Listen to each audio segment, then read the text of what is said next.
Seja bem-vindo para esse vídeo e nesse vídeo aqui eu vou fazer a análise da vitória do Milan por 3-1 contra o Real Madrid em pleno Santiago Bernabéu, beleza? Só antes de tudo, solta aí a intro.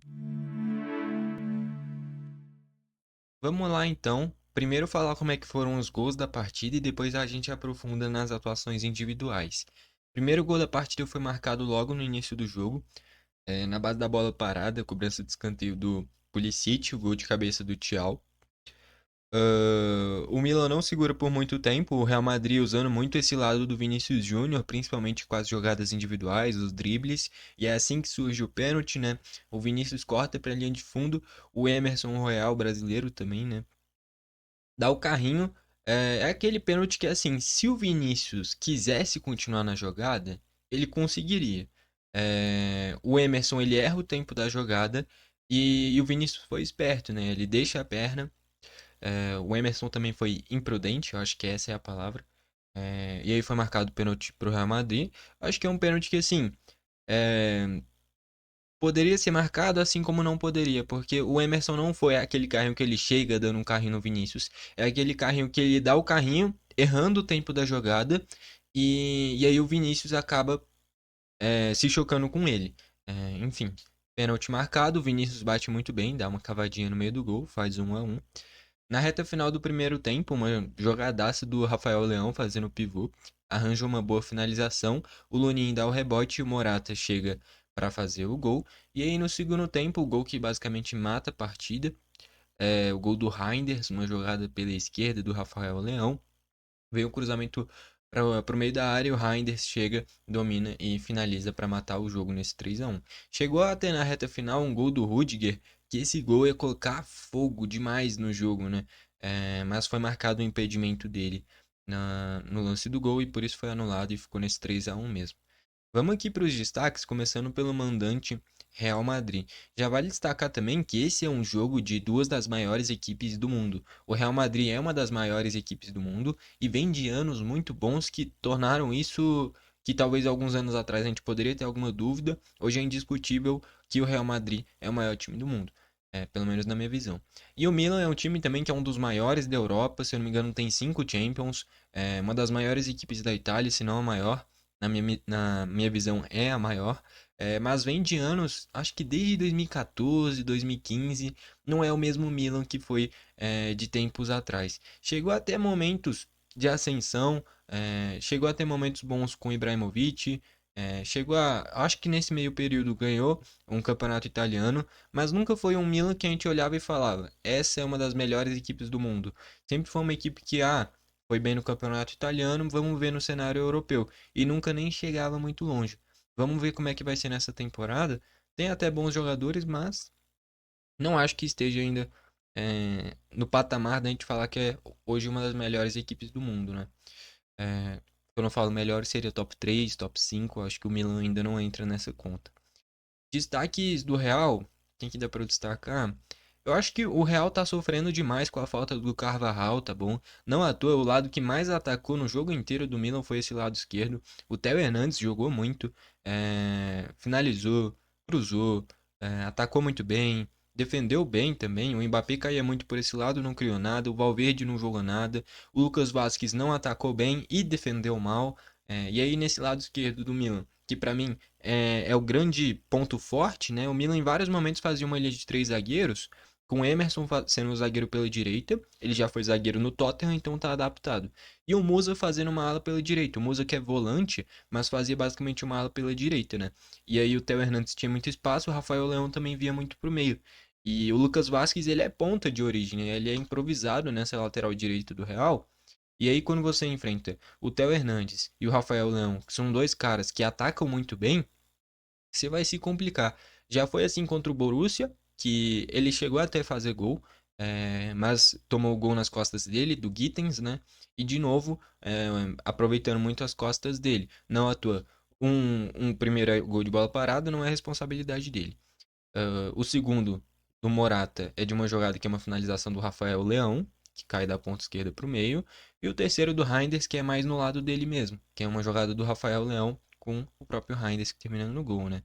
Então, esse lado direito sem o Carvajal, o Real Madrid perde muito, principalmente a parte defensiva. A dupla de zaga é impressionante como em momentos decisivos o Rudiger sempre aparece. Ele fez o gol contra o Stuttgart, ele fez o gol contra o Borussia e ia fazer de novo o gol que ia incendiar o jogo contra o Milan, tá bom? Então o Rudiger aparecendo nesses momentos decisivos, acabou que dessa vez estava impedido e não conseguiu colocar todo esse fogo no jogo, né? Mas é impressionante como o Rudiger nesses momentos decisivos aparece no Real Madrid. O Mendy, que é nitidamente um lateral que defende muito melhor do que ataca, e aí foi substituído pelo Fran Garcia, que é o contrário, ataca um pouquinho melhor. Bom, no meio de campo, o Valverde discreto, o Tchouaméni discreto, o Modric discreto, o Bellingham discreto. No ataque, o Mbappé se movimentou muito, mas não foi efetivo. E o Vinícius foi o que me deu mais trabalho, né? Sofreu o pênalti, fez o gol, gerou drible, gerou finalização, mas não foi o suficiente para o Real vencer. Entraram o Camavinga no meio, o Rodrigo entrou muito bem, foi uma mexida que melhorou o Real, né? Conseguindo ter mais triangulações com o Vinícius, finalizou, enfim, o Rodrigo entrou bem. O Ceballos entrou no meio de campo, não acho que Ceballos seja jogador para o Real Madrid, ainda mais sendo o Arda Güler no banco, o Endrick no banco. Não concordo com a entrada do Ceballos, tá bom?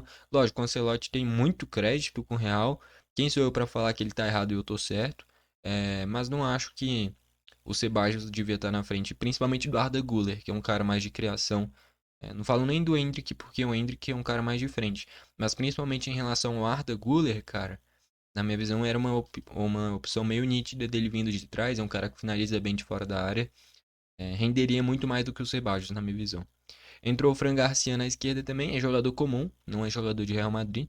E entrou o Brahim Dias também, se movimentou e tal, mas também não foi o suficiente para o Real entrar no jogo. Do lado do Milan, o Manhã fez um grande jogo, teve alguns erros de reposição, às vezes é meio estabanado, mas ele compensa com muitas defesas difíceis. Ele fez uma defesa num cabeceio do Brahim Dias, espetacular, no momento que eu acho que estava 3-1. Se faz um 3-2 ali, o jogo incendiava.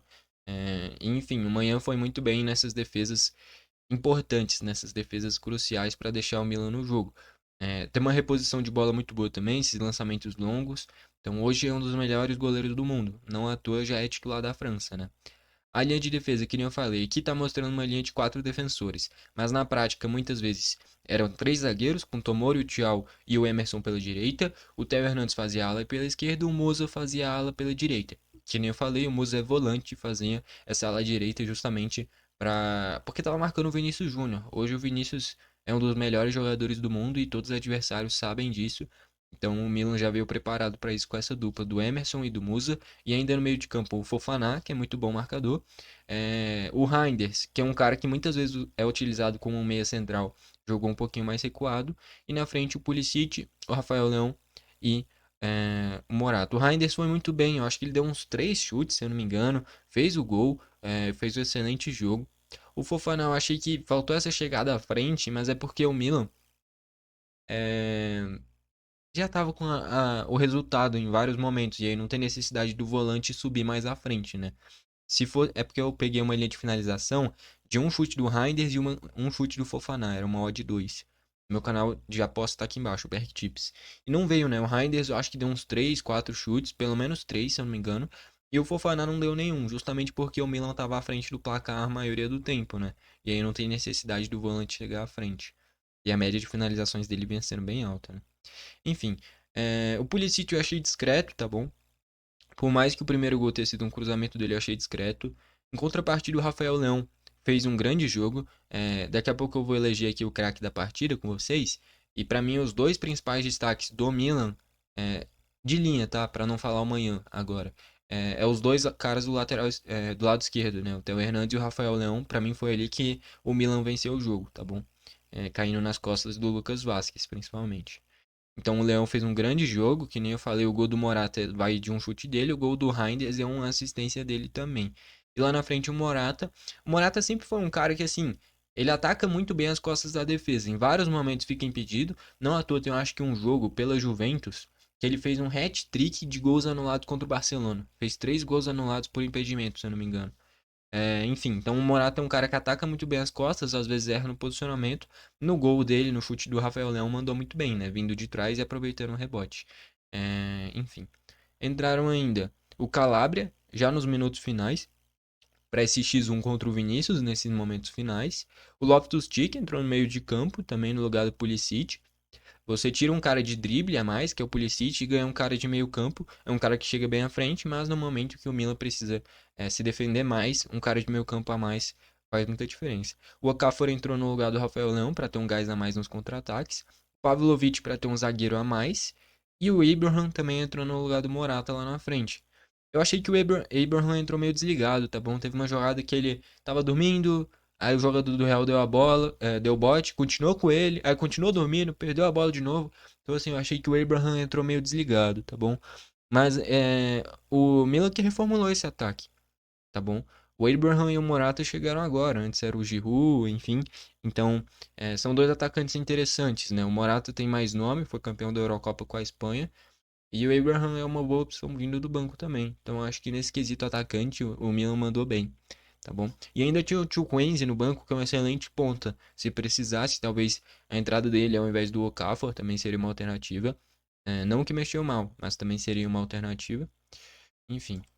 Estatísticas: 23 chutes do Real sendo 10 a gol, 14 do Milan sendo 9 a gol, 19 chutes a gol. É muito raro ter uma quantidade tão alta.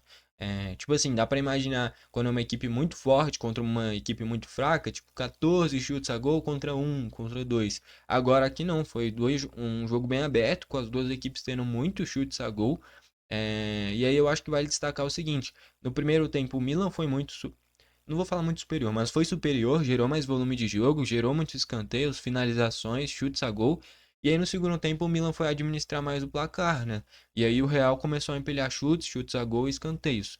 Basicamente foi essa a tônica da partida. Um Milan superior no primeiro tempo, fez a bobeira de fazer o pênalti, tomou um empate, não se abalou, foi lá e fez o 2 a 1. E no segundo tempo controlou o jogo e foi segurando esse Real Madrid. Porque se você não segura o Real Madrid, acontece o que aconteceu com o Borussia. Sai vencendo por 2 a 0 no primeiro tempo, toma 5 no segundo.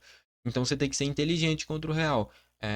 E o Milan foi muito bem nesse quesito. Se a gente parar para refletir, em todos os jogos do Santiago Bernabéu, o Real Madrid saiu perdendo contra o Stuttgart, saiu perdendo contra o Stuttgart, saiu perdendo por 2 gols contra o Borussia e saiu perdendo de novo pro Milan. A questão é que contra o Stuttgart e contra o Borussia reverteu, contra o Milan não. Aí eu acho que vale destacar muito a liga que essas equipes jogam. Tanto o Stuttgart quanto o Borussia são da liga alemã. Na liga alemã, a gente já está acostumado com muitos gols, muitas viradas. Já no campeonato italiano, normalmente são jogos mais pegados. Tem algumas equipes que propõem mais o jogo, tipo a Napoli, principalmente a Atalanta. Mas o Milan é uma equipe que é mais tradicional, uma equipe que preza muito em não tomar muitos gols, né? E aí pro Real construir toda essa virada ficaria mais difícil. Então acho que pesa muito isso daí. E também a questão da camisa, né, cara? Porque uma coisa é você reverter um jogo contra o Stuttgart, principalmente o Stuttgart, outra coisa é o Borussia e outra coisa é o Milan, né? A gente tá falando de uma equipe que é muito mais tradicional, principalmente do que o Stuttgart e também do que o Borussia. O Borussia é gigante, mas cá entre nós que o Milan é maior. Enfim, posse de bola o Real teve um pouquinho a mais. Escanteio do Real fez 8 e o Milan fez 5. Faltas 11 do Real tendo 4 amarelos, 9 do Milan tendo 2 amarelos. Com esse resultado, o Real na 17ª colocação com 6 pontos e o Milan na 18ª com 6 pontos. O Real até o momento venceu do Stuttgart, venceu do Borussia, perdeu pro Lille e perdeu pro Milan, tá bom? O que vale destacar saiu perdendo contra o Lille e perdeu o jogo. Saiu perdendo contra o Stuttgart e virou o jogo. Saiu perdendo contra o Borussia e virou o jogo. E dessa vez saiu perdendo contra o Milan e não virou o jogo. O que tem de padrão? O Real Madrid saiu perdendo em todos os jogos que disputou pela Champions, né? Vale destacar isso daí. Já o Milan venceu do Clube Brugge, venceu do Real Madrid, tinha perdido para o Leverkusen e o outro jogo, agora eu não tô lembrando contra quem foi o outro jogo do Milan, cara. Provavelmente foi fora de casa, mas eu não tô lembrando qual que foi o adversário que o Milan perdeu. Esse outro. Eu sei que perdeu pro Leverkusen, ganhou do Clube Brugge e ganhou do Real. O outro jogo eu não tô lembrando agora. Quem lembrar qual foi o outro jogo do Milan, comenta aí embaixo que eu não tô me lembrando no momento de qual foi o outro jogo do Milan que ele perdeu, tá bom? Enfim, craque do jogo, vamos destacar os principais de cada equipe. Do lado do Real, eu vou destacar o Vinícius. E o Rodrigo entrou muito bem, mas não tem muito o que falar. O melhor, eu acho que do Real foi o Vinícius. Do lado do Milan, dá para destacar o Manhã, muito bem. O Theo Hernandes, muito bem. No geral, o Milan tá todo mundo de parabéns, mas os maiores destaques: o Manhã, o Theo Hernandes, o Reinders chegando muito bem à frente, o Rafael Leão e o Wolfcanenses. Manhã, Theo Hernandes, Reinders e Rafael Leão. O Theo Hernandes foi muito bem. O Manhã salvou muito lá atrás. O Reinders fez o gol dele. Mas eu vou no Rafael Leão, tá bom? Pra mim, o craque da partida foi o Rafael Leão. Porque se a gente buscar os gols do Milan, o segundo gol sai de um chute do Rafael Leão e uma jogada de pivô muito boa. E o terceiro gol vem de uma excelente assistência dele pro Reinders, deixando ele cara a cara. Então, ele participou diretamente dos dois gols que definiram a vitória do Milan. Então, pra mim, o craque da partida foi o Rafael Leão. Mas poderia ser tranquilamente o Reinders, o Theo Hernandes e o Manhã, tá bom? Na minha opinião. E é isso. Aproveita e comenta aqui embaixo pra você quem foi o craque da partida e o que você achou desse jogão entre essas duas equipes gigantes, né? Válido pela Champions. Enfim, foi esse o vídeo. Valeu e falou.